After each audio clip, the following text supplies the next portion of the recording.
Audiobook Academy. Book Summary. Ethan Frome. By Edith Wharton. Ethan Frome, Edith Wharton's 1911 novel, tells the narrative of a man who gets ensnared in a web of duty. This novella is a departure from Wharton's regular fare, which was set in the world of the upper crust. While on vacation in a tiny hamlet in Massachusetts, Ethan Frome meets an engineer. He's drawn to the town's lone outlier, a kind, down-to-earth character. During a snowfall, the narrator spends the night with Frome and his family, gathering information from the town's more reserved residents. This allows him to obtain additional information. In the middle of the novel, Ethan Frome's story is told in the form of a long flashback.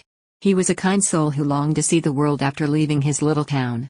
A shallow young girl who is staying with them and helping his hypochondriac wife with housekeeping becomes his new girlfriend.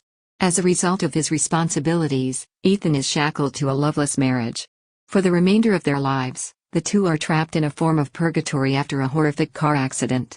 When Edith Wharton created Ethan Frome, she wanted to highlight the relationship between people and the place they live on. In the beginning of my stay, I was awestruck by how starkly different the environment and community were. The harsh winter weather serves as a backdrop for her story and serves as a reminder of the dangers and tragedies involved. Even the name, Starkfield, is drawn from the bleak environment that influences the story. Wharton struck up a friendship with a coworker while working at a library in Lenox, Massachusetts. After colliding with a lamppost while sledding with a group of pals, the woman sustained hip and facial injuries. Only one woman was killed. When she was a student in Paris, she began writing the story in French. The narrator's curiosity drives the beginning of Ethan Frome. The narrator, an engineer, spends the summer in a little town in Massachusetts called Starkfield because of a carpenter's strike. Seeing Ethan Frome, the narrator starts asking about to find out what the locals have to say about him. Frome is a sleepy town with few residents. A hollow-backed bay pulls his ancient wagon to the post office every day, despite the scars on his face and the remoteness of his farm. Many years before, while waiting in line at the post office, the narrator noted that Frome stood out from the crowd. The narrator saw that the only items he received at the post office were the newspaper and letters addressed to Mrs. Zenobia and a pharmaceutical company. For years, the stagecoach driver Harmon Gow claimed that Frome had the smashed-up face. As a result, Frome's right leg drags behind him when he walks because of a red gash on his forehead. A disease breaks out among the local horses one day. A new route must be devised each day to get him to work at the railway station. The narrator hires Frome to drive him around town in his wagon for a week at a time. During one of these journeys, the author forgets a biochemistry book in the wagon, and Frome shows an interest in the subject as a result of the omission. The narrator lends the book to Frome in the expectation that they might continue their conversation about science. However, this does not happen.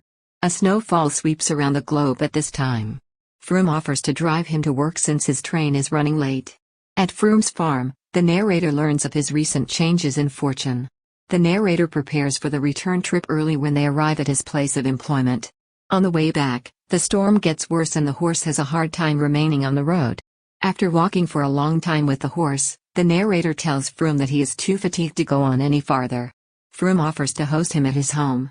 The home was built in the shape of an L, with one of the wings missing, and is in a state of disrepair. The narrator hears the droning of a woman's voice as the two men clear the snow from the entryway. Narrator and woman stop talking when the narrator is invited into the house. A young Ethan Frome is shown wandering through the snow in the calm streets of Starkfield, the town in which the young Ethan currently lives. The dance is taking place in the church's basement, and he decides to watch it from a nearby window. As soon as Dennis Edie returns to the dance floor, a new song is requested by the band. Maddie Silver, Zena's cousin, is the object of Ethan's interest. Edie is dancing with her while she wears a cherry-colored scarf. For the time being, Maddie is staying with the Fromes and working as a nanny. Ethan intends to accompany her on her way home. In the last year, he's become close to her. They share a passion in the natural world. As he watches her flit from one partner to the next on the dance floor, he begins to question whether or not the attraction he feels is truly mutual.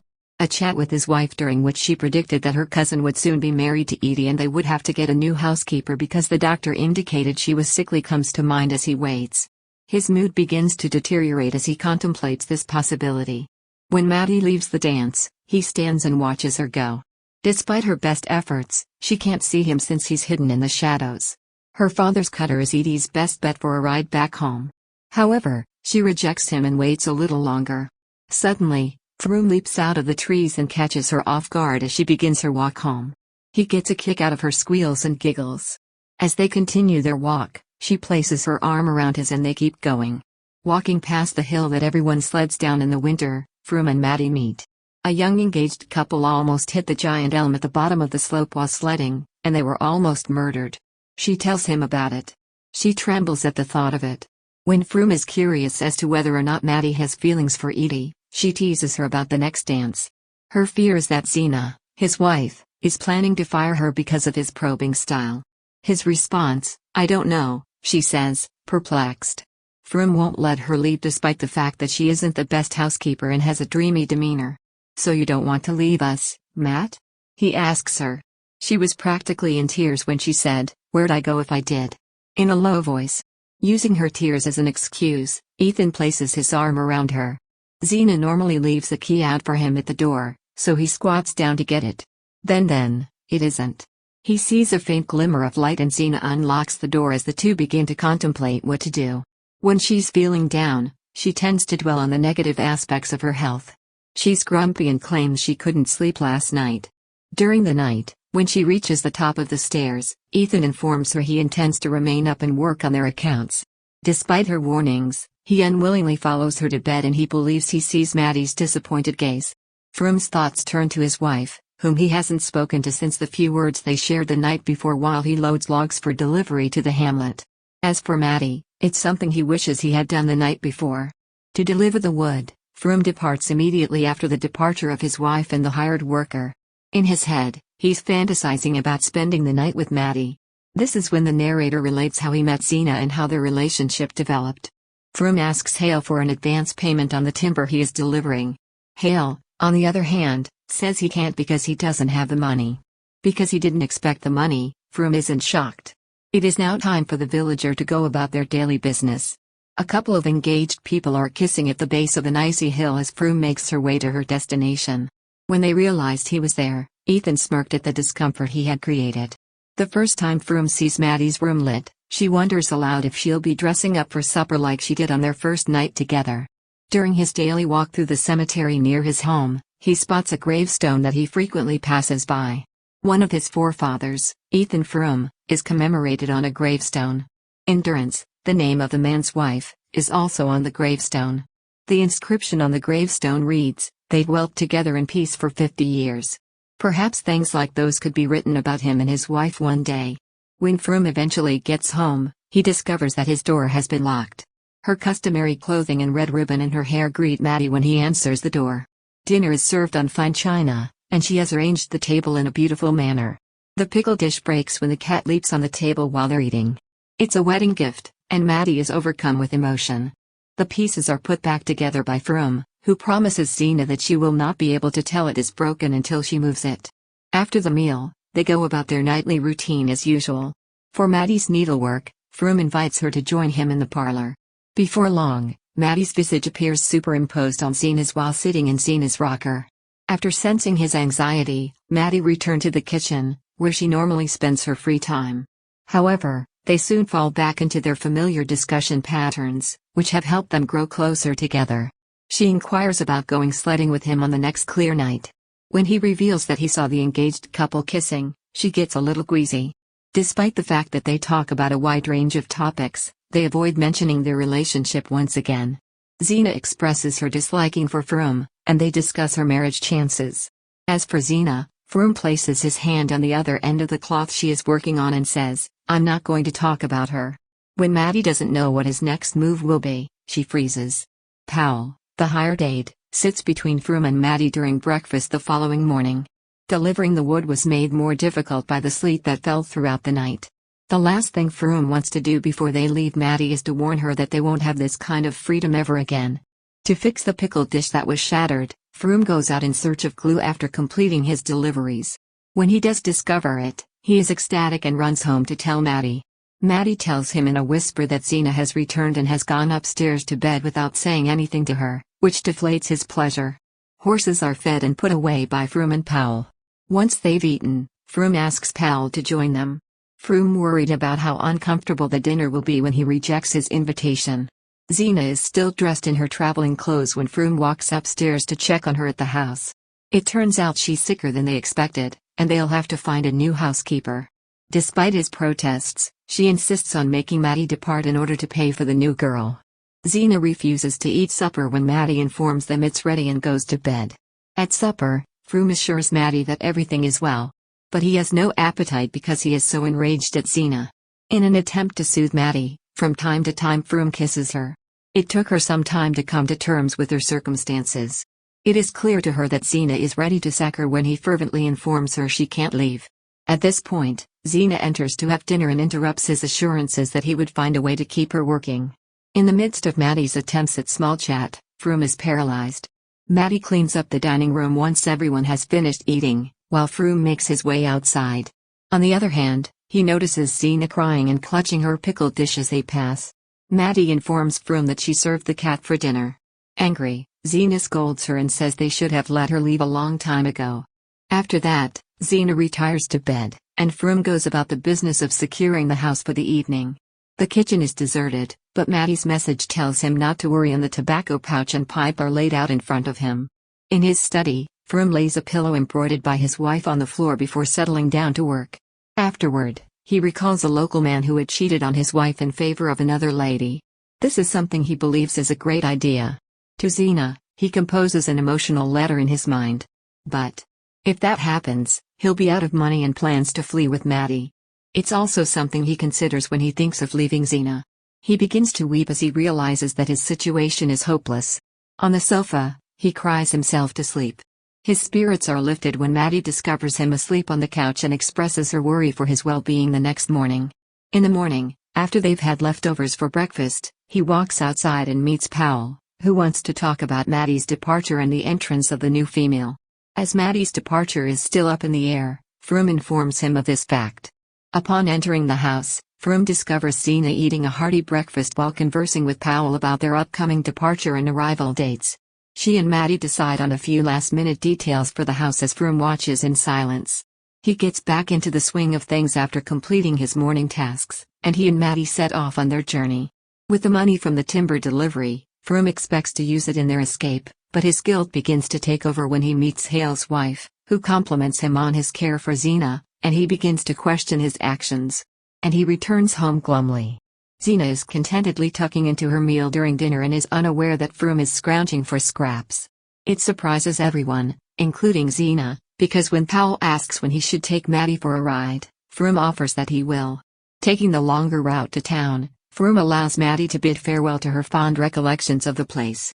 To his delight, they discover a long-lost Maddie locket, and he tries to grab her in his arms. When Frome inquires about her future intentions, he finally admits his feelings for her. She reciprocates his feelings. They fall in love, and she convinces him to keep in touch by writing her letters. He worries about her getting married one day. His preference is for her to die, and she concurs. When he sees several kids out sledding, he turns to her and inquires about their alleged sledding trip.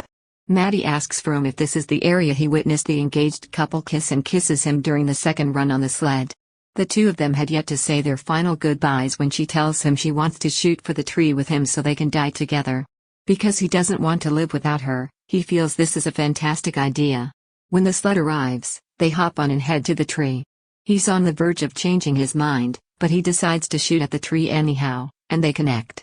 To check on Maddie, Frome wakes up to the sound of a little animal crying out in anguish. He hears the neigh of his horse, which alerts him to his duty.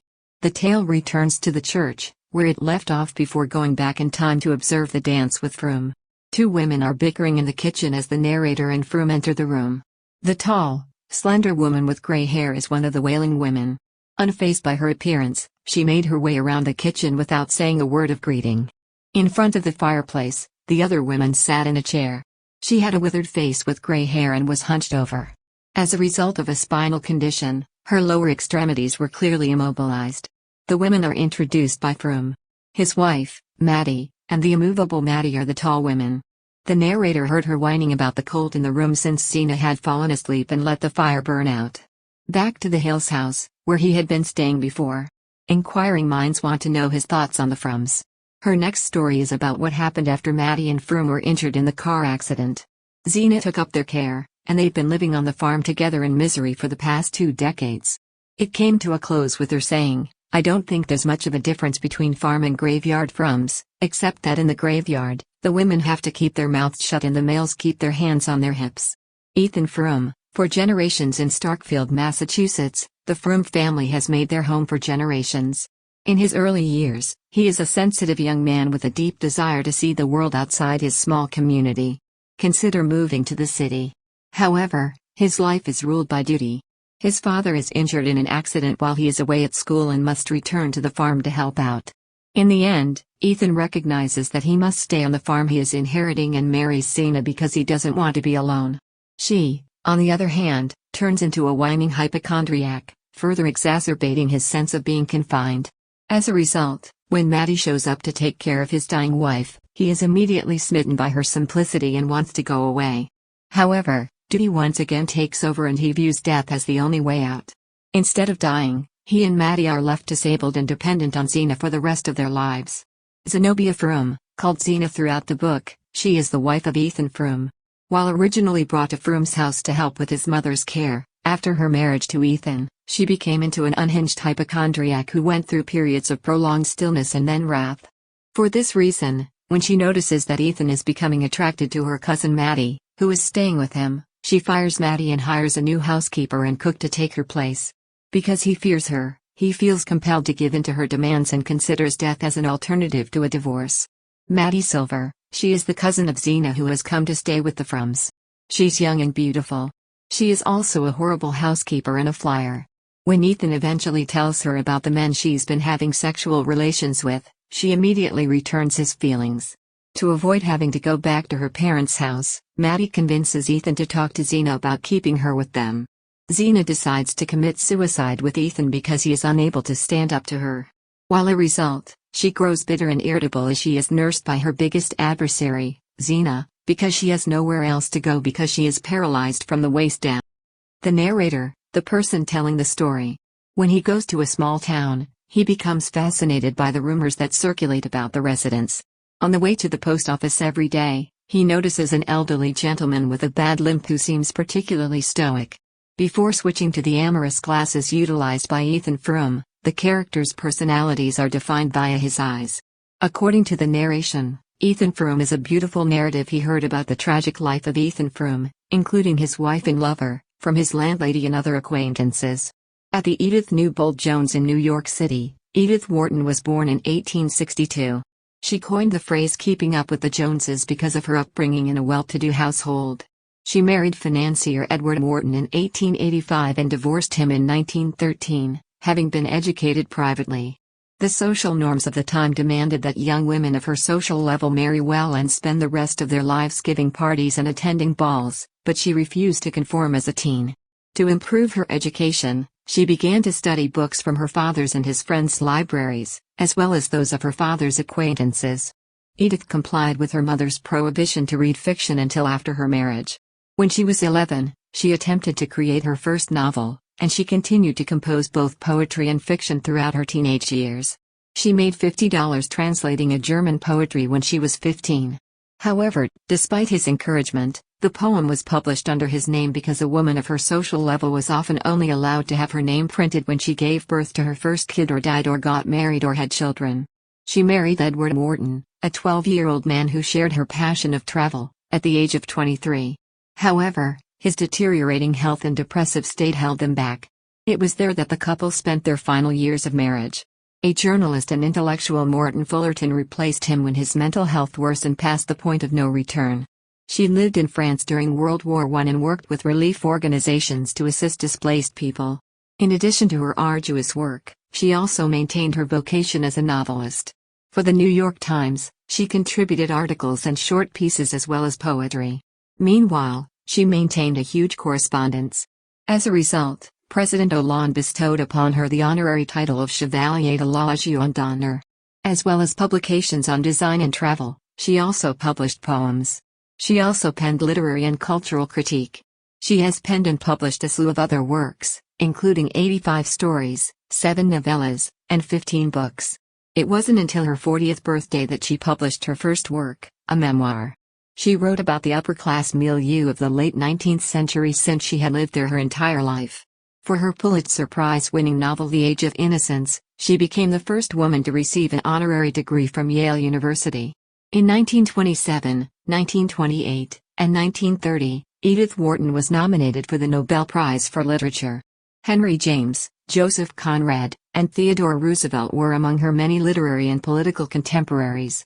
French, Italian and German were Edith Wharton's native tongues. She wrote in both English and French for a number of her works. She translated from French to English a collection of poems, essays, artwork, and musical scores by a slew of well-known artists intended to raise money for the war effort. An introduction by Theodore Roosevelt offered 2 pages of praise. In 1915, the book of the Homeless was released. She died of a heart attack in 1937 while working with Ogden Codman on a new edition of her book The Decoration of Houses. She died 11 weeks later of a stroke. Walter Berry, her longtime companion, is buried in the American Protestant part of Versailles Cimetière des Gardes. Thank you for listening in Audiobook Academy. Don't forget to subscribe and smash that like button for more content like this. See you in next video.